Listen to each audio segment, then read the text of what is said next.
Mark screaming in your face for literally 2 minutes. Now you can't wait. All right, our headlining debate tonight, as I said earlier in the show, is the Super Bowl versus the Puppy Bowl. We can wait. No. I'll wait for you guys. No, that's fine. No, we can wait for you guys to be quiet. No, we'll just. Do I need to bring Mark up here to scream at everybody again? All right, on the side of the Super Bowl, this guy was on the Late Late Show with Craig Ferguson, network television. Let's hear it. Or I'm sorry, I got it wrong. On the side of the Puppy Bowl, this guy was on the Late Late Show with Craig Ferguson. Let's hear it for Hippie Man, everybody. Hippie Man. And on the side of the Super Bowl, this guy's also a member of Fine Gentlemen's Club and my favorite person to tickle on the planet. Let's hear it for Nathan Lund, everybody. Nathan Lund. And going first on the side of Puppy Bowl, Hippie Man. Thank you very much. Before I start, did I hear the bell one time? Thank you. I've been hearing shit all day, and I just wanted to make sure that I really knew that that was going to be what I was going to hear. All right, so I am defending the Puppy Bowl, and I guess I would be remiss if I didn't mention Mark Lee, who really seems to be, I'm guessing that fucker really gets into the Super Bowl. I could be wrong, but here's my point with the Puppy Bowl. I have watched them all, and it's just like, it's like the alternative to the Super Bowl. The Puppy Bowl, I've watched them all. I've never seen the MVP of the Puppy Bowl, thank God, for anything, and that's fucking really big after seeing Mark, who was pretty religious up here. That's all I'm saying. All right. So the Puppy Bowl, boy, you would think I would be kicking ass with the Puppy Bowl, but you guys are like, fuck the Puppy Bowl, if you man. I understand, but I like the Puppy Bowl because, football players are on drugs, and the only drugs puppies are on is worming medication, So that's a good deal. They're playing for they are playing for the love of the game, man. You don't hear about a fucking puppy holding out, going on. I want some Puppy Bowl 6, but fuck that shit. I'm not going to do Puppy Bowl 7 because they're not treating me and my puppy posse right, Thank you, people over there. That's cool. These are Puppy Bowl people, and these are football people, but that's all right. I just, I wanted to actually, I did a little research. I really did. I know I look like I didn't, but I did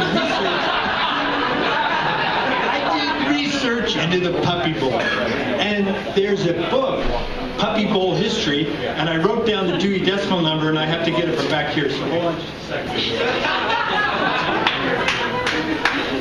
Here it is, man.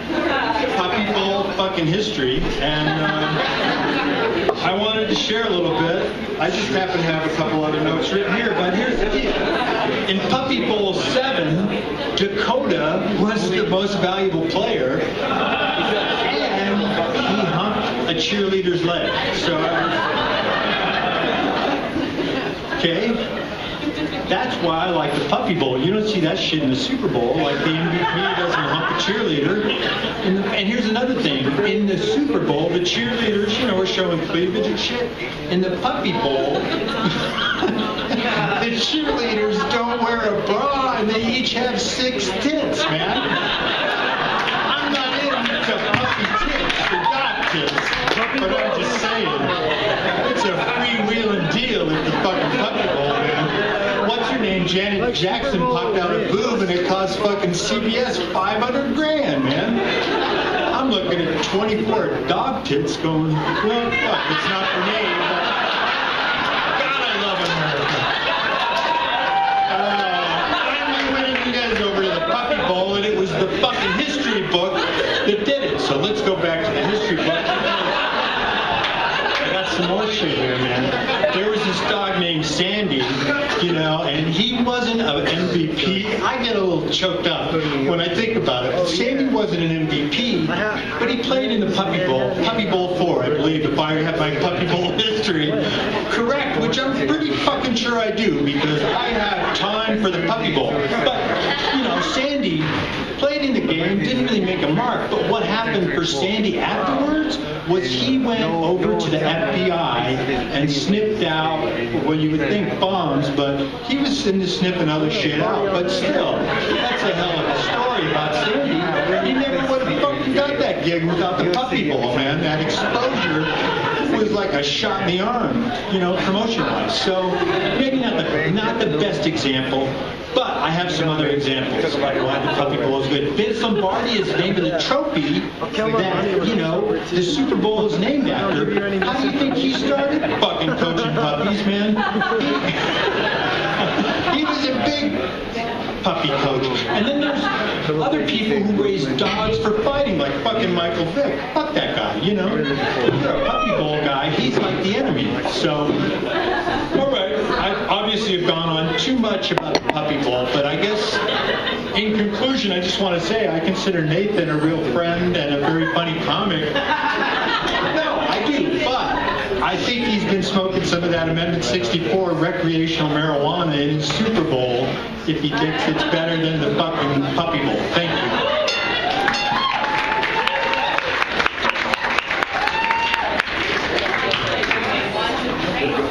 All right, this one's pretty easy. Super Bowl. A lot of gravitas. A lot of history. Howard Cosell. The frozen tundra. The catch. Fuck Marv Levy and the Buffalo Bills. Like every year in the 90s. Forever. High drama. The ultimate glory. There's really not an argument between the Super Bowl and the Puppy Bowl. On one hand, you have a bunch of animals running all over the place, peeing everywhere, humping one another without abandon, without shame. On the other hand, you have the Puppy Bowl. You guys know about a lot of the penalties in football. There's a lot of them. But I figured you guys might not know that, you know what else slows down the Puppy Bowl is the penalties. They slow down the game, the integrity of the game. In the Puppy Bowl, you get penalties like unnecessary roughness, illegal paws to the face, illegal use of the haunches, neutered zone infractions. Sometimes they try to go for the whole canine yards in the first half. Of course, they are vying for the ultimate prize in the Superbone, the Vince Lombardi Trophy. The Puppy Bowl has been around for over 10 years, or 70 dog years. But, you know, I feel like the Puppy Bowl has become stale in the last decade because almost every play is a flea flicker. Both institutions have encountered their shares of scandal. Ray Lewis is in the Super Bowl this year. He possibly murdered somebody like 10 years ago. But the Puppy Bowl has also had its fair share of players in the doghouse. For example, in 2010, Golden Retriever Ray Lewis ate a bunch of garbage and then threw up on the carpet. More recently, Michael Vick got in trouble for dogfighting. But, you know, even less reported was that most of the UFC is funded by a bunch of Siberian Huskies. I don't know. Dana White his last name's White, and then Siberian Huskies are also white. It's the first round, goddammit. Settle down. Have a nacho. The Super Bowl has teams with a bunch of history. Team names like the Steelers and the Patriots and the Packers. Puppy Bowl has team names like the Lickers and the Droolers and the Biters.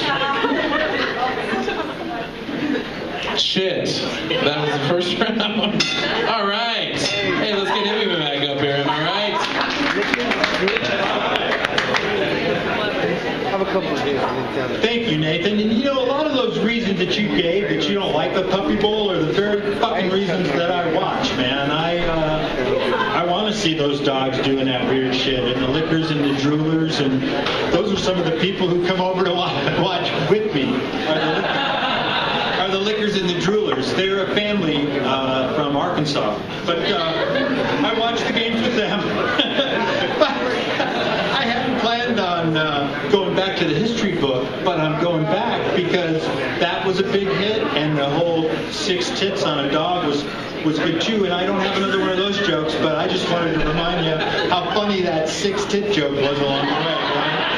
We took a nice trip there, and I felt like we were tailgating, really, at Puppy Bowl number 4. But here's what I wanted to bring up. What was the name? Ray Chewis, I believe. Yeah, he brought up Ray Chewis, who threw up on the rug. But here's the untold story about Ray Chewis that a lot of people don't know. Ray Chewis was adopted by a family in fucking Fort Wayne, Indiana, and was a family pet for like 4 years. Ray Chewis. He dropped the Chewis when he became a pet. It was just Ray. You know, who the fuck calls their dog Ray Chewis? You never call your dog's surname or whatever it is. It was weird because Ray was Catholic and he actually got confirmed and he had a confirmation name. And that's when they were like, this is way too fucking much. Let's just drop the Chewis and whatever his other name is. We'll call him Ray. So he lived there with his family. Well, he brought up Ray Chewis. I was going to go a whole different way about how wonderful the Puppy Bowl is, but I have to defend Ray Chewis. So Ray, as he's known now by many of us, and some of you that don't function chair just keep hearing Ray, Ray, Ray, and I understand it's weird. I'm freaking out, but what I'm saying is Ray lived with his family for 4 years, and one night the fucking power went off. There was a fire. They didn't. The family wasn't, good with making sure all their shit worked. And Ray woke up the whole family, saved them, fucking came back for, I don't know. He got some other shit out of the house too, but everybody was good. And that was Ray Chewis, who was in the Puppy Bowl. So that's all I'm saying. And here's another point I wanted to make before I go tonight. There's a lot of gambling in the Super Bowl. Like, money is fucking gambled like crazy in the Super Bowl. People can't afford. They spend money and waste money. You can't find a bet on the Puppy Bowl, man. I've tried to bet on it, and you can't fucking do it. So thank you very much.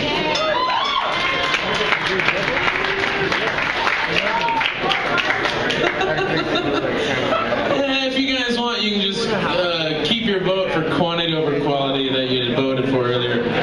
We're having fun up here. I think that I saved some stuff. I feel like the Super Bowl has been around since before pretty much all of us were born. The Super Bowl is an American tradition, and it will continue to be an American tradition for the next millennium.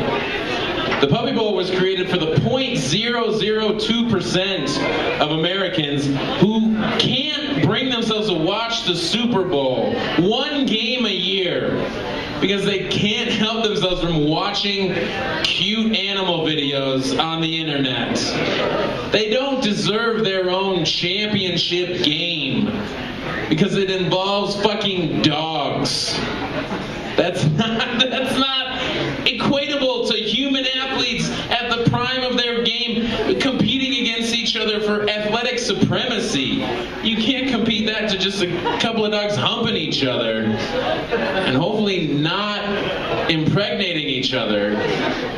Because even in the Puppy Bowl, there's a lot of losers. Those losers, whoever lives in Cincinnati or Las Vegas, where all those bastard dogs end up just roaming the streets until they get a syringe in their neck to euthanize them because they are overrunning those cities. That is not how it works.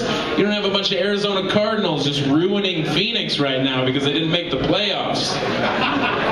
So there's a difference in responsibility.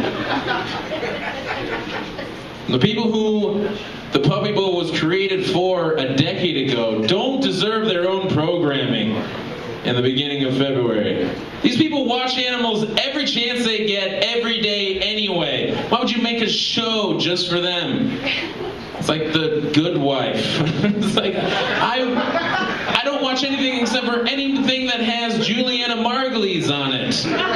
Don't make a show about that fact. They should just die off.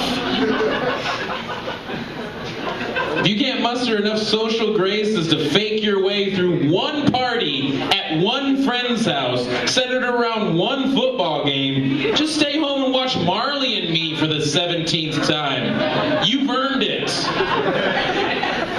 Hey everybody, it's Game 7 of the World Series. It's on right now. It's the bottom of the ninth. There's 2 outs. It literally all comes down to this. Hey everyone, I don't know about that game that everybody's talking about, but my rabbit just got a hold of a grape.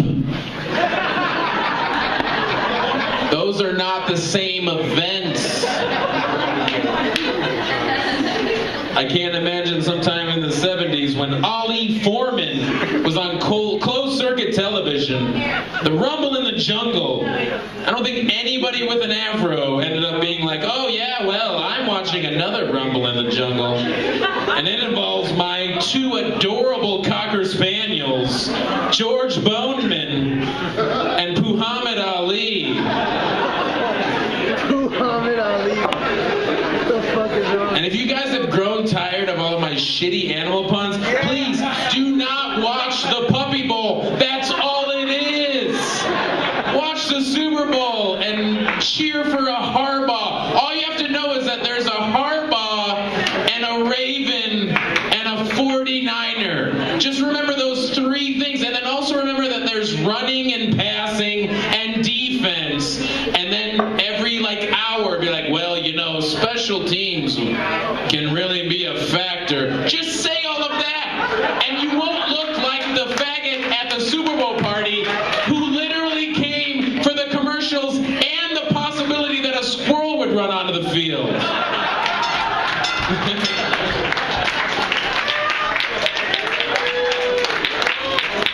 I'm glad you guys liked him at the end because Nathan Lund set a new record for groans in his first debate during his Gene Shaladak. Jeez. I'd say your jokes were more bark than bites, Mr. Lund. How many more puns you want to get in? All right, guys, we got to pick a winner here. If you were on the side of the Super Bowl, let's hear it for the poor man's Gene Shalit, everyone.